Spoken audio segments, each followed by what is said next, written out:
بسم الله الرحمن الرحيم. قال الله تعالى في القرآن المجيد: ويل لكل همزة لمزة الذي جمع مالا وعدده يحسب أن ماله أخلده كلا لينبذن في الحطمة وما أدراك ما الحطمة نار الله الموقدة التي تطلع على الأفئدة إنها عليهم مؤصدة في عمد ممددة. سورۃ الہمزہ کی یہ آیات میں نے آپ کے سامنے پڑھی ہیں. آج ہم سورۃ الہمزہ کے بارے میں اور اسی سے اگلی سورت جو دو سورتوں کے بعد سورۃ الماعون کے حوالے سے چند ایک گزارشات جو ہے وہ سمجھنے کی کوشش کریں گے کہ اللہ رب العزت نے ہمیں ان سورتوں میں کس چیز کا درس دیا ہے. ویل لکل ہمزۃ لمزہ، ہلاکت ہے اس شخص کے لیے، ہر اس شخص کے لیے جو لوگوں کو ان کے منہ پر طعن و تشنیع کرتا ہے اور پیٹھ پیچھے بھی ان کی برائیاں بیان کرتا ہے. اللہ رب العزت نے ایسے شخص کے لیے کیا بات ارشاد فرمائی کہ سمجھ لو کہ وہ شخص ہلاک ہو گیا ہے جو کسی کو اپنی زبان سے طعنہ دیتا ہے، اس کے غریب ہونے کا، اس کے نالائق ہونے کا، اس کے سیاہ فام ہونے کا، اس کے بوسیدہ کپڑوں کا، یا کسی بھی اعتبار سے اگر کوئی شخص کسی دوسرے انسان کو طعنہ دیتا ہے اور زبان منہ پر اگر دراز کرتا ہے تو وہ بھی ہلاک ہو گیا. اور اگر وہ اس کی پیٹھ پیچھے اس کی برائیاں بیان کرتا ہے کہ فلانا ایسے ہے، فلانا ایسے ہے، فلانا ایسے ہے، تو اللہ رب العزت فرماتے ہیں کہ وہ ہلاک ہو گیا ہے. یہ طعنہ دینا جسے آج ہم اپنے معاشرے میں ایک معمولی سی بات سمجھتے ہیں، بڑے آسانی کے ساتھ ہم کسی کو اس کے گناہ کا طعنہ دے دیتے ہیں، اس کی غلطی کا طعنہ دے دیتے ہیں. رسول اللہ صلی اللہ علیہ وآلہ وسلم کے صحابی حضرت ماعز بن مالک رضی اللہ تعالی عنہ صحابی رسول ہیں، لیکن انسان ہیں، انسان سے غلطی ہو جاتی ہے، اور غلطی بھی ایسی کہ کبیرہ گناہ کا ارتکاب کر بیٹھے، زنا کر بیٹھے. رسول اللہ صلی اللہ علیہ وآلہ وسلم کی خدمت میں حاضر ہوئے، اپنے جرم کا اعتراف کیا. اللہ کے نبی صلی اللہ علیہ وآلہ وسلم نے کچھ پوچھ گیچھ کے بعد، ہمارا موضوع یہ روایت نہیں ہے اس لیے ہم اس کو تفصیل سے بیان نہیں کرتے، اشارہ کرنا مقصود ہے، ان کے اوپر حد نافذ کرنے کا حکم جاری کر دیا گیا. ان کو پتھر مارتے ہوئے ایک صحابی جو ساتھ کھڑے پتھر مار رہے تھے، ان کی زبان سے یہ جملہ نکلا. جب پتھر مارنے سے حضرت ماعز بن مالک رضی اللہ تعالیٰ عنہ کا خون بہا تو کہنے لگے، زبان سے جملہ نکل گیا کہ کس قدر برا خون تھا، یہ اس قسم کے الفاظ کے گھٹیا خون. اللہ کے نبی صلی اللہ علیہ وآلہ وسلم کے کانوں میں آواز پڑی. اللہ کے نبی صلی اللہ علیہ وآلہ وسلم نے فرمایا کیسی غلط بات کہہ دی، اللہ کی قسم ماعز نے ایسی توبہ کی ہے اگر یہ ایک امت کے اوپر تقسیم کر دی جائے تو ساروں کی بخشش کروا لینے کے لیے کافی ہو جائے گی. کیا پتا چلا؟ التائب من الذنب کمن لا ذنب لہ.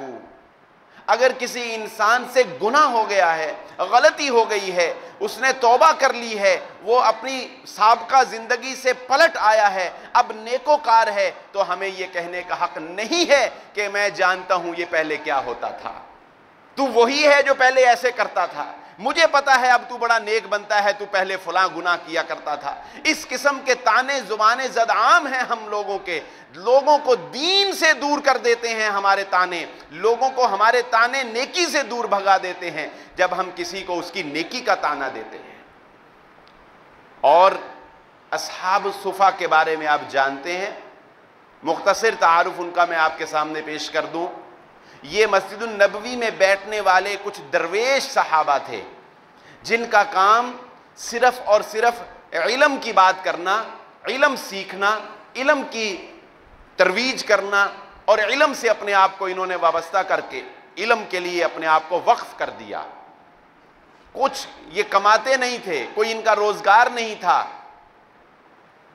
ایک دفعہ ایک صحابی اصحاب الصفا کو دیکھتے ہیں اور زبان سے یہ کلمات ادا کرتے ہیں کہ دیکھو ان کی طرف، یہ جب کھانے کی باری آتے ہیں تو بڑے حشاش بشاش اور تیز ہو جاتے ہیں، اور جب جنگ کی باری آتی ہے تو یہ بڑے سست ہو جاتے ہیں، کیونکہ ان کا کام جنگ و جدال والا نہیں تھا، اور ان کو کھانے لوگ جو ہیں وہ بھجوایا کرتے تھے، اپنا کچھ کماتے نہیں تھے، صرف اس لیے کہ اپنے آپ کو اللہ کے دین کے لیے وقف کر دیا تھا۔ یہ جملہ اس صحابی کی زبان سے اصحاب الصفا کے بارے میں نکلا۔ ایک دوسرے صحابی نے سن لیا، بہت تکلیف ہوئی اور کہا اتنے سخت الفاظ تم نے کہے، میں ابھی تمہاری شکایت لگاتا ہوں محمد الرسول اللہ صلی اللہ علیہ وآلہ وسلم کو کہ تم نے یہ سخت ترین جملے اصحاب الصفا کے بارے میں کہے ہیں۔ آپ بات کی اہمیت کا اندازہ لگائیے، ادھر سے وہ صحابی ان کی ان جملوں کو اللہ کے نبی صلی اللہ علیہ وآلہ وسلم کو بتانے کے لیے چلے ہیں۔ اللہ رب العزت نے قبل اس کے کہ یہ نبی کے پاس پہنچے صلی اللہ علیہ وسلم، آسمان سے حضرت جبرائیل علیہ السلام کو بھیج دیا محمد الرسول اللہ صلی اللہ علیہ وسلم۔ قل اب اللہ وآیاتہ ورسولہ کنتم تستہزئون، سورہ توبہ میں اللہ رب العزت نے آیات نازل فرما دی۔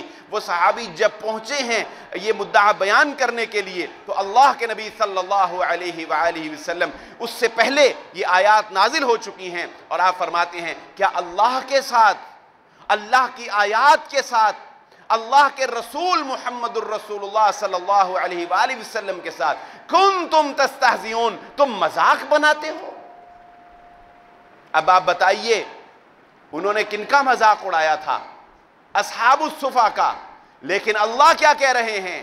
اللہ کہہ رہے ہیں تم اللہ کا مذاق اڑاتے ہو، تم اللہ کی آیتوں کا مذاق اڑاتے ہو، تم اللہ کے رسول کا مذاق اڑاتے ہو۔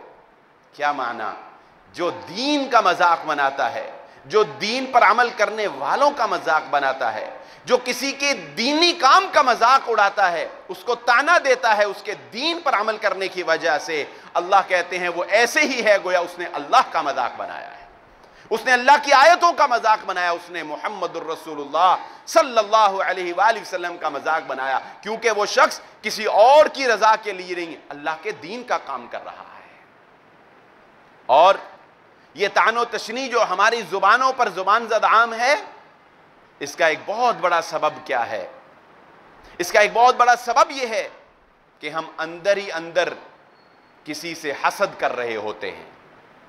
جب ہم سے اس کی کامیابی برداشت نہیں ہوتی تو ہم اس کو اسی کی کامیابی میں ناکام کرنے کے لیے طعنہ دیتے ہیں، ہم اس کے کسی عیب کو تلاش کر کے اس کو طعنہ دیتے ہیں، اور اگر ہمارے اندر اتنی طاقت نہ ہو کہ ہم اس کے منہ پر طعنہ دے سکیں تو پھر ہم پس پشت لوگوں کو اس کے بارے میں بدگمان کرتے ہیں، لوگوں کو اس کے عیوب تلاش کر کر کے بتاتے ہیں، لوگوں کو بتاتے ہیں کہ یہ کیسا ہے۔ آئیے ایک بہت آسان سا راستہ آپ کو بتا دیتا ہوں، جنت میں جانے کا بہت آسان طریقہ۔ اللہ کے نبی صلی اللہ علیہ وآلہ وسلم، یہ پکڑیے، مسجد میں تشریف فرما ہیں اور صحابہ آپ کے پاس موجود ہیں۔ نبی صلی اللہ علیہ وآلہ وسلم فرماتے ہیں اب جو شخص مسجد میں داخل ہوگا وہ جنتی ہے، اب جو شخص مسجد میں داخل ہوگا وہ جنتی ہے۔ اتنی بڑی بات کوئی چھوٹی بات ہے؟ دنیا میں کسی کو کہہ دیں یہ جنتی ہے، صحابہ حیران ہو گئے، الرٹ ہو گئے۔ داخل ہونے والی شخصیت حضرت سعد رضی اللہ تعالی عنہ، حضرت عبداللہ بن عمر رضی اللہ تعالی عنہ نے بھانپ لیا، بندہ دیکھ لیا، چلے گئے۔ حضرت عبداللہ ابھی چھوٹی عمر میں ہیں، گئے، چچا جان آپ کے ساتھ کچھ لمحات گزارنا چاہتا ہوں۔ کہا بیٹا کوئی بات نہیں، آؤ میرے مہمان بن کے رہو، ابھی چھوٹے ہیں۔ ایک دن گزارا، 2 دن گزارے، 3 دن گزارے۔ 3 دن گزارنے کے بعد حضرت سعد رضی اللہ تعالیٰ عنہ سے پوچھتے ہیں کہ میں نے اللہ کے نبی صلی اللہ علیہ وآلہ وسلم سے یہ بات سنی تھی، اس وجہ سے میں آپ کے گھر 3 دن رہا ہوں، لیکن میں نے تو کوئی بھی خاص عمل نہیں دیکھا۔ نمازیں 5 آپ بھی پڑھتے ہیں، میں بھی پڑھتا ہوں، تہجد آپ بھی پڑھتے ہیں، میں بھی پڑھتا ہوں، اور وہی معمولات، وہی اذکار، سب کچھ آپ بھی کرتے ہیں، میں بھی کرتا ہوں، یہ سارے معاملات آپ میں دیگر مسلمانوں والے ہی ہیں، پھر یہ ایک خاص امتیازی مقام آپ کو کیسے ملا؟ حضرت سعد فرماتے ہیں بیٹا بات سنو، تمہیں ایک راز کی بات بتاتا ہوں، ایک راز کی بات۔ باقی سارے کام میرے ویسے ہی ہیں جیسے تمہارے ہیں یا جیسے مسلمانوں کے ہیں، مگر ایک کام میں خاص کرتا ہوں، اور وہ کیا کام ہے؟ فرمانے لگے کہ میں جب رات کو اپنے بستر پر سونے کے لیے جاتا ہوں تو اپنے سونے سے پہلے میں اپنے دل سے اپنے ہر مسلمان بھائی کے لیے کینے کو، شکایت کو، بغض کو، نفرت کو صاف کر دیتا ہوں، سب کو معاف کر دیتا ہوں، اور پھر میں رات کو نیند سوتا ہوں۔ آپ اندازہ لگائیے، یہ آسان بات ہے؟ ہم کیا کرتے ہیں؟ ہم تو رات کو سونے سے پہلے بیوی سے کہتے ہیں ذرا مجھے بتاؤ کہ تمہارے ساتھ آج کس کس نے کیا کیا کیا ہے۔ وہ بتاتی ہے فلانا ایسا ہے، فلانا ایسا ہے، فلانا آج آیا تھا وہ یہ کہہ گیا ہے، فلانے نے آج اس طرح کیا، فلانے نے آج اس طرح کیا، اور ہم اپنے دلوں کو اپنے ماں باپ سے بدگمان کر کے، اپنے بہن بھائیوں سے بدگمان کر کے، اپنے گھر آنے والے مہمانوں سے بدگمان کر کے رات کو سوتے ہیں۔ یہ ہمارا طرز عمل ہے، یہ ہماری زندگی کا معمول ہے کہ ہم گھر میں داخل ہوتے ہیں تو ہمارے سامنے انبار ہوتے ہیں لوگوں کی برائیوں کے سننے کے لیے، لوگوں کی چغلیاں سننے کے لیے، کینے کے لیے، بغض کے لیے ہمارے دل بھرے ہوئے ہوتے ہیں، اور ہم یہ چاہتے ہیں کہ ہماری زندگیوں میں سکون آ جائے، اور ہم یہ چاہتے ہیں کہ ہمارے گھروں پہ اللہ رب العزت کی رحمتیں نازل ہو جائیں۔ تو یاد رکھ لیجئے یہ بات، کسی کو تانا دینا، کسی کا مذاق اڑانا، یا ایھا الذین آمنوا لا یسخر قوم من قوم، اللہ رب العزت فرماتے ہیں اے ایمان والو، ہم تمہیں یہ اجازت نہیں دیتے کہ کوئی قوم کسی دوسری قوم کا مذاق اڑائے۔ اور یاد رکھو، یہ مت سمجھنا کہ تم جس کا مذاق بنا رہے ہو وہ واقعتاً گھٹیا انسان ہے یا کمزور انسان ہے، اور تم اس سے بہت اچھے ہو، وہ بیچارہ مجبور ہے اس وقت تمہارے سامنے بول نہیں سکتا، لیکن عین ممکن ہے کہ اللہ کی نگاہ میں وہ تم سے کہیں درجے بہتر ہوگا۔ تمہیں کیا پتا اللہ کی نگاہ میں کسی کا کیا مقام ہے۔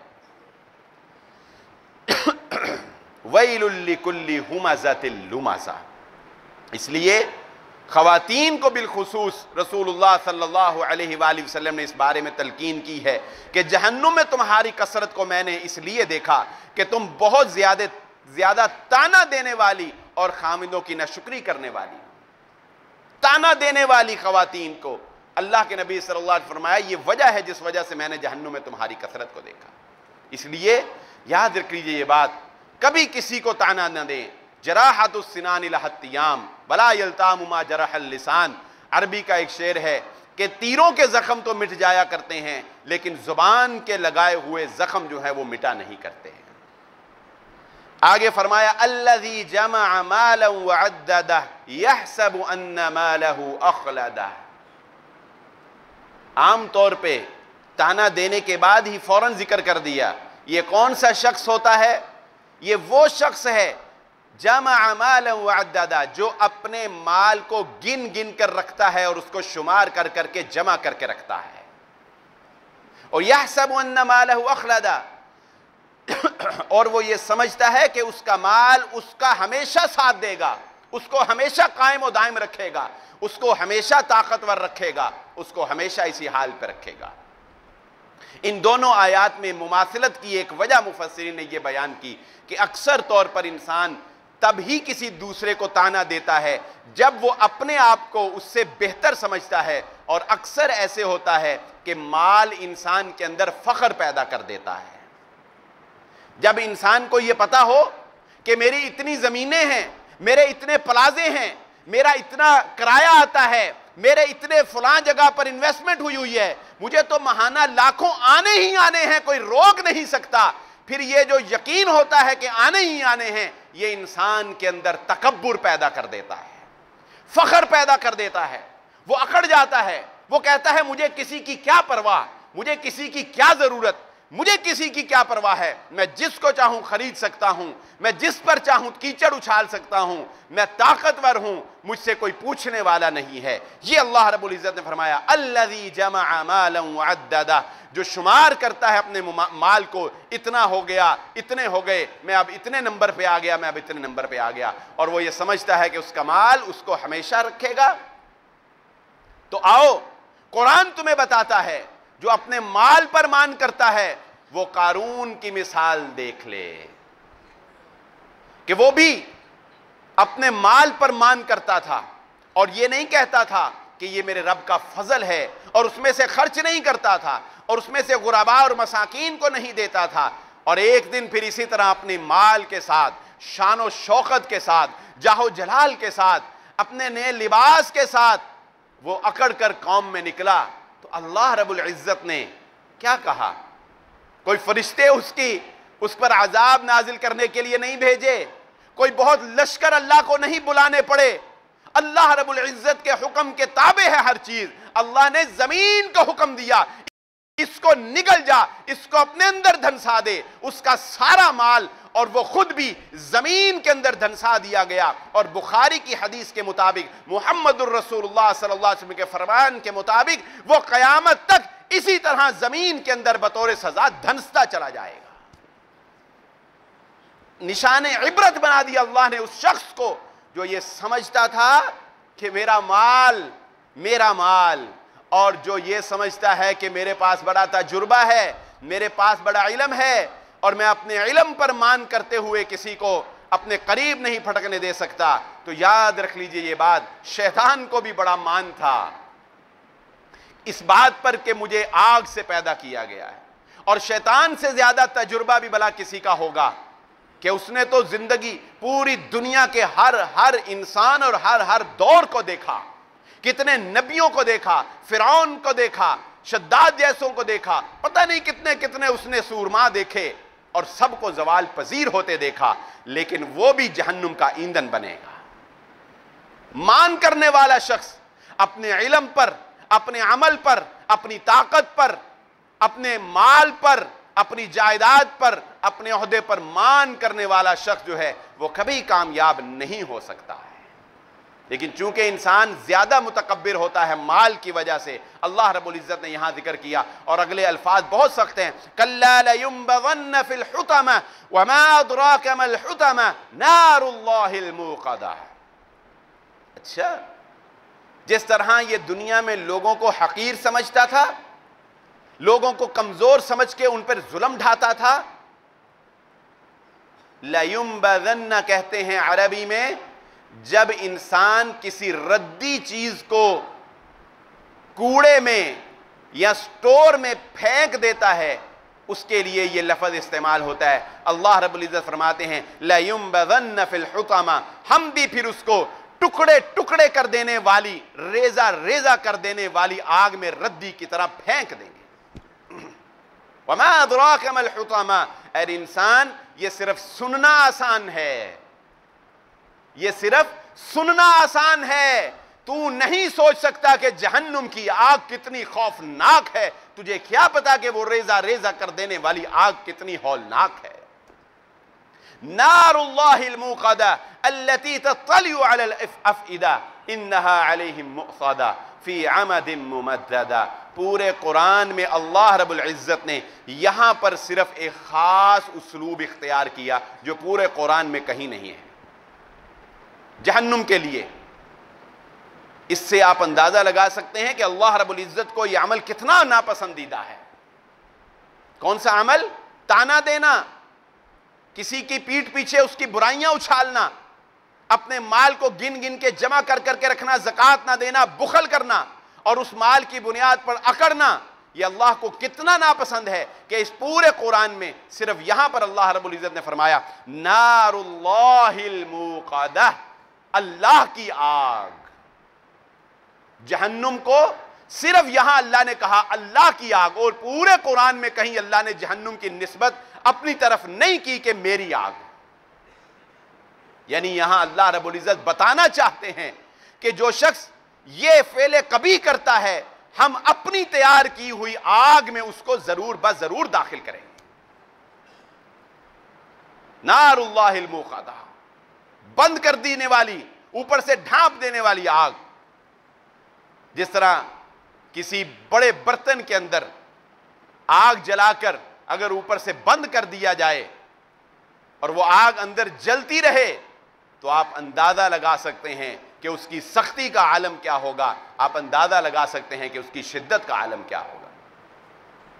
التی تطلع علی الافئدہ انہا علیہم مؤصدہ فی عمد ممددہ، وہ آگ جو دلوں تک پہنچ جائے گی، یعنی انسان کو اندر سے جلا کر راکھ کر دے گی۔ اس کا صحیح مفہوم تو اللہ رب العزت، مفسرین نے اپنے طور پر مفہوم بیان کرنے کی کوشش کی ہے، لیکن صحیح مفہوم کیا ہے تو اللہ رب العزت بہتر جانتے ہیں کہ وہ جہنم کی آگ کس قدر خوفناک ہوگی اور وہ کس طرح انسان کی جلد کو بھی جلائے گی، انسان کے اندر کو بھی جلائے گی، انسان کے اندر کے اعضاء تک پہنچ کر ان کو جلا کر راکھ کرے گی۔ اور کلما نضجت جلودہم بدلناہم، اور اللہ رب العزت فرماتے ہیں کوئی یہ نہ سمجھے کہ وہ آگ جب ایک دفعہ جلد کو جلا دے گی تو جلد ختم ہو گئی، جب ایک دفعہ انسان جل گیا تو بس ختم ہو گیا۔ اللہ رب العزت فرماتے ہیں جب جب یہ جلد جل کر ختم ہوگی تب تب ہم اس کو بدلتے رہیں گے۔ اللہ رب العزت ہم سب کو جہنم کی آگ سے محفوظ فرمائے۔ اور آگے پھر اللہ رب العزت نے یہی بیان کیا کہ یہ ستونوں کے ساتھ ان کو جکڑا جائے گا اور اس آگ کو اوپر سے بند کر دیا جائے گا اور ستونوں کے ساتھ ان کو جکڑ کر اس آگ کے اندر جھلسنے کے لیے چھوڑ دیا جائے گا۔ یہ ایک سورہ ہے، سورہ ہمزہ۔ دوسری سورہ سورۃ الماعون، مضمون دونوں کے ملتے ہیں اس لیے میں نے انتخاب کیا کہ یہ دونوں صورتوں کے مفہوم آج ہم سمجھیں۔ ارأیت الذی یکذب بالدین فذلك الذي يدع اليتيم ولا يحض على طعام المسكين۔ أرأيت الذي يكذب بالدين، کیا دیکھا ہے آپ نے اس شخص کو جو اللہ رب العزت کے جزا کے دن کو، مالک یوم الدین جو شروع میں فرمایا سورۃ الفاتحہ میں، یوم الدین کیا معنی؟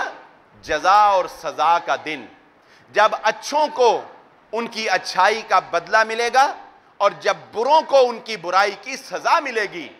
اے مظلوم تو پریشان نہ ہو، اگر دنیا میں تیرے کوئی قاتل ہاتھ نہیں آ سکا، اگر دنیا میں کسی نے تیری زمین پر قبضہ کر لیا، اگر دنیا میں کسی نے تجھ پر ظلم ڈھائے، تجھے وراثت میں سے حصہ نہیں دیا، اگر دنیا میں عارضی طور پر کوئی بچ گیا تو تو پریشان نہ ہو۔ کہاں جا سکتے ہیں بھاگ کے؟ مالک یوم الدین، مالک ہے بدلے کے دن کا، سب کو وہیں پہ آ کے کھڑے ہونا ہے۔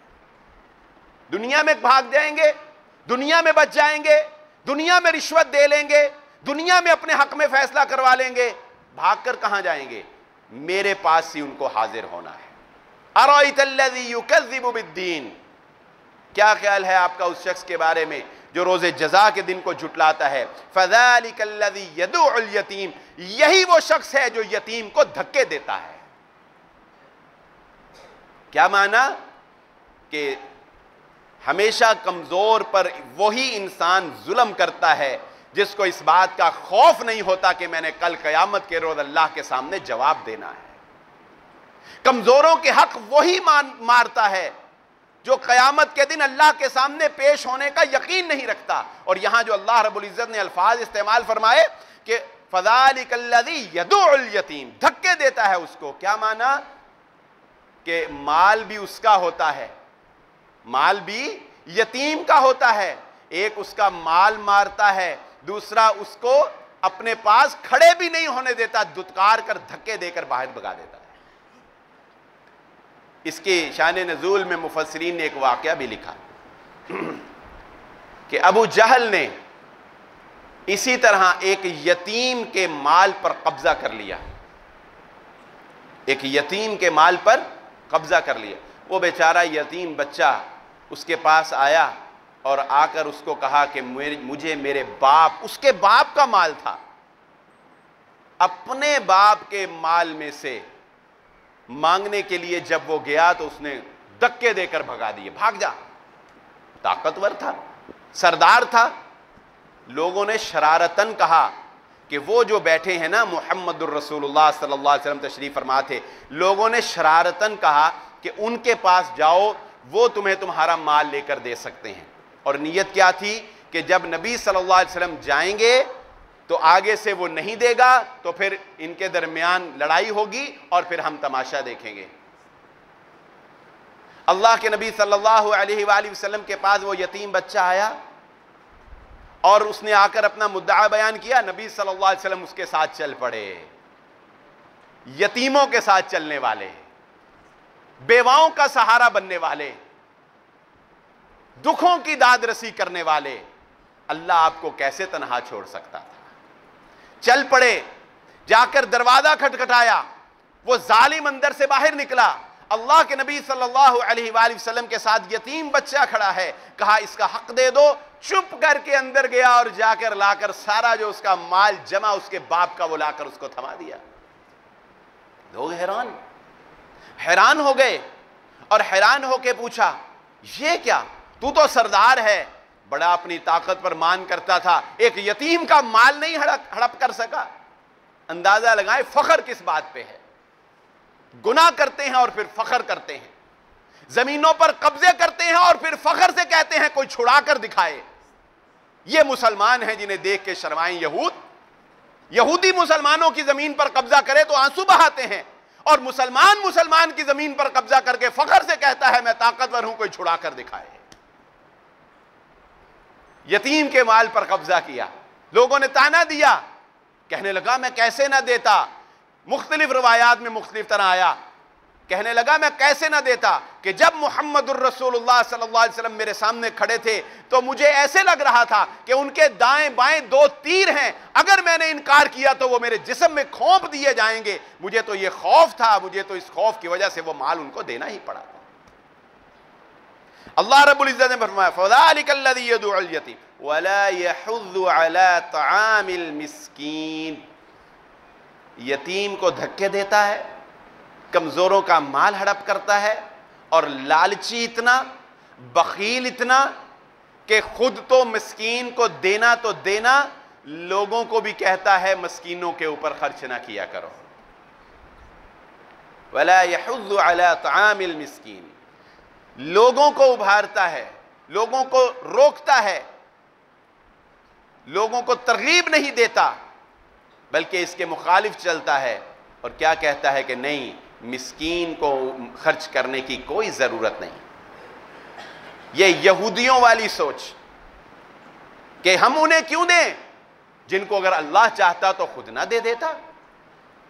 اور انشاءاللہ آئندہ جمعہ ہم زکوٰۃ کے موضوع کے اوپر میں پڑھاؤں گا انشاءاللہ، اور اس میں یہ بتاؤں گا کہ زکوٰۃ کا نظام اور صدقہ اور خیرات کا نظام اور مسلمان کے دل کے اندر جو اللہ رب العزت نے ایک ہمدردی دوسرے مسلمان بھائی کے لیے رکھی ہے، اس کا نتیجہ یہ تھا کہ محمد الرسول اللہ صلی اللہ علیہ وآلہ وسلم نے جب مدینہ کے اندر اسلامی ریاست کا قیام کیا تو 35 سال بعد 35 سال بعد، دنیا کی زندگی کتنی لمبی ہے، کئی سینکڑوں 100 سال ہو گئے ملکوں کو حکمرانی کرتے ہوئے، صرف 35 سال بعد حضرت عثمان غنی رضی اللہ تعالیٰ عنہ کے دور میں مسلمانوں کی سلطنت میں حال یہ تھا کہ لوگ صدقہ لے کر نکلتے تھے اور مشکل سے کوئی لینے والا ملتا تھا۔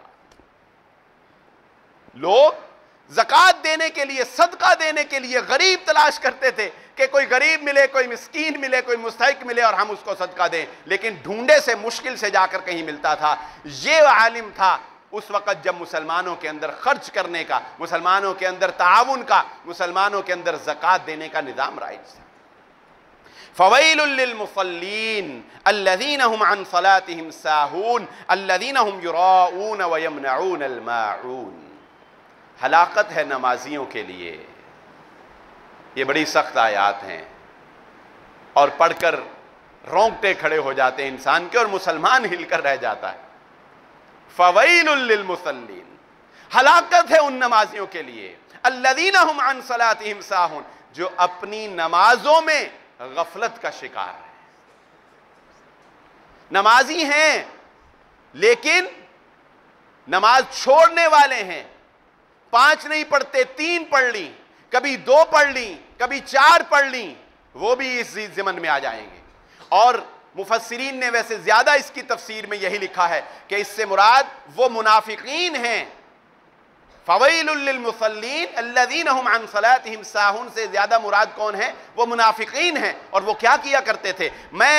ہم لوگ اپنے گرد و نواح میں اور مسجد کے نمازی اپنے گریبانوں میں جھانک کر ہم آج اپنی اصلاح کر لیں، کہیں ہمارا بھی عمل منافقین والا تو نہیں ہے کہیں۔ اور وہ کیا کرتے تھے؟ وہ کرتے یہ تھے کہ جب کوئی دیکھ رہا ہوتا تھا تو پھر تو ظاہر ہے نماز پڑھنے جانا ہی ہے، اور جب ان کا داؤ لگ جاتا، کوئی دیکھنے والا نہ ہوتا تو نماز ہی چھوڑ دیتے تھے۔ پتہ ہے نا کہ کوئی اب پوچھنے والا نہیں، کسی نے دیکھا نہیں، نماز کا وقت گزر جائے گا، ادھر ادھر کام کرتے تو نماز چھوڑ دیتے تھے۔ اور اگر پڑھتے تھے تو کیسے پڑھتے تھے منافق نماز؟ سستی کے ساتھ کیسے پڑھتے تھے؟ سستی کا مطلب یہ نہیں ہے کہ نماز میں کھڑے ہو کر وہ ایسے ایسے ایسے ہلتے، نہیں، وہ ایک الگ موضوع ہے۔ یہاں جس چیز کا ذکر ہے وہ کیا ہے؟ فویل للمصلین الذین هم عن صلاۃ، فی صلاۃ کا نہیں لفظ، عن صلاۃ کا مطلب، اگر فی صلاۃ ہوتا پھر یہ مطلب ہوتا کہ نماز میں کھڑے ہوتے ہیں لیکن سست۔ عن صلاۃ کا مطلب، نبی صلی اللہ علیہ وآلہ وسلم نے ایک حدیث میں اس کو مفہوم کو واضح کیا، کیا کہ منافق دیکھتا رہتا ہے نماز کے وقت کو تاخیر، لیٹ کرتا رہتا ہے، اچھا ابھی پڑھتا ہوں، یہ کام کر لوں پھر پڑھتا ہوں، یہ کام کر لوں پھر پڑھتا ہوں، یہ کام کر لوں پھر پڑھتا ہوں، ادھر سے ہوں پھر پڑھتا ہوں، حتیٰ کہ نبی صلی اللہ علیہ وسلم نے فرمایا جب سورج غروب ہونے کے قریب ہوتا ہے، بالکل آخری چند لمحات رہ جاتے ہیں، فٹافٹ کھڑا ہوتا ہے اور اللہ کا ذکر نہیں کرتا، بلکہ کوے کے چونچ مارنے کی طرح 4 چونچے مارتا ہے اور نماز پڑھ کے فارغ کر دیتا ہے۔ اور ایسی نماز اس کے منہ پر ایک بوسیدہ کپڑے کے اندر لپیٹ کر اس کے منہ پر دے کر ماری جاتی ہے کہ اللہ کو تمہاری نماز کی کوئی ضرورت نہیں۔ فویل للمصلین الذین هم عن صلاتهم ساہون الذین یراؤون ویمنعون الماعون۔ یہ جو آخری آیت ہے نا، اس پہ عمل بڑا مشکل ہے آج کے دور میں اسپیشل۔ ریاکاری تو خیر ایک پورا چیپٹر ہے، پورا موضوع ہے، اس پر ہم انشاءاللہ گفتگو کریں گے کہ وہ لوگ جو دکھاوے کی نمازیں پڑھتے ہیں، دکھاوے کے اعمال کرتے ہیں،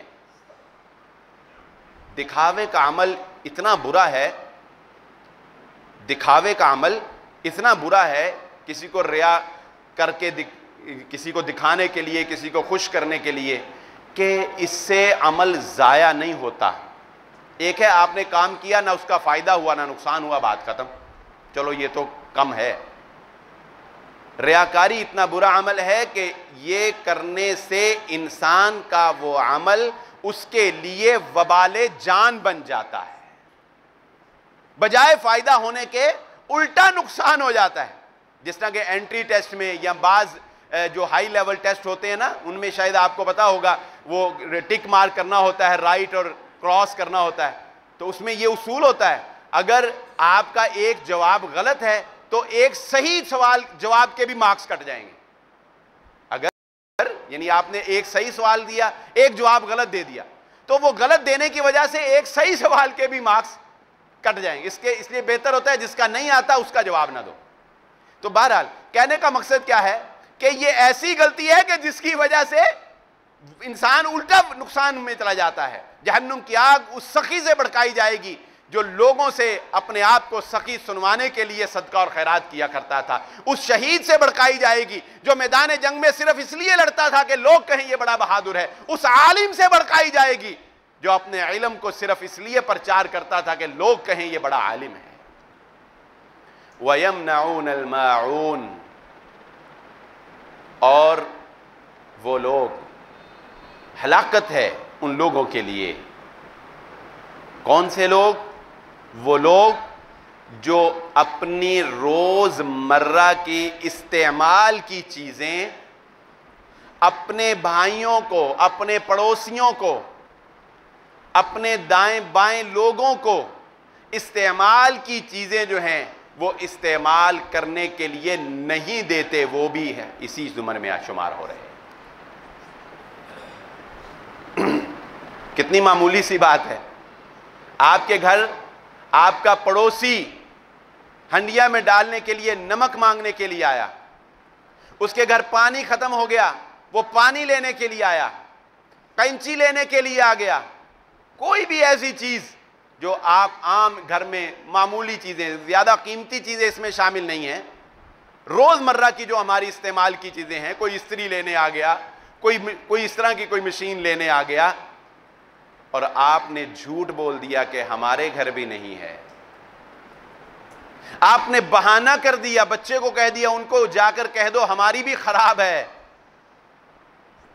اچھا ایک دفعہ دے دیا. اچھا ایک بات میں آپ کو بڑی نکتے کی بتاتا ہوں. انسان کی آزمائش تب ہی شروع ہوتی ہے جب کوئی کام کرنا اس کو ناگوار گزرتا ہے. جب کام کرنا اچھا گزرے تب کس بات کی آزمائش ہے بھائی؟ مثال سے سمجھاؤں گا انشاءاللہ سمجھ آ جائے گی. جب باپ صحت مند تندرست ہے، لا کے پیسے دیتا ہے، سیریں کرواتا ہے، انٹرٹینمنٹ کرتا ہے، تمہیں لے کر چلتا ہے، تب تمہیں اس کی ساری باتیں برداشت ہوں گی، ناگوار تو نہیں گزریں گی. جب بیچارہ بوڑھا ہو جائے گا، رات کو کھانسے گا، تمہیں اسے ڈاکٹر کے پاس لے کے جانا پڑے گا، تمہیں اس کے پاؤں دبانا پڑیں گے، ہو سکتا ہے تمہیں اس کی صفائی بھی کرنی پڑ جائے. اب یہ سارے کام تمہیں ناگوار گزریں گے. اب تمہاری آزمائش شروع ہوئی. ایک دفعہ کوئی مانگنے